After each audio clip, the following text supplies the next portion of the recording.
Hello guys, good morning. Bukado nung ginagawa mo. Si avocado guys, kumakain siya ng kangkong. Kaya pala nauubos yung dahon ng kangkong ko. Ayan niyo guys, pinaglalaruan yung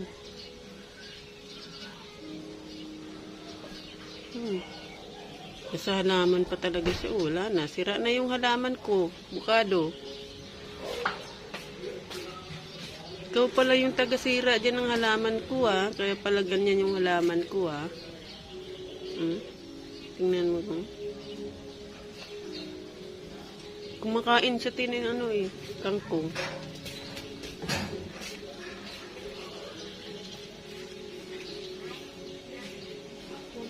Bukado.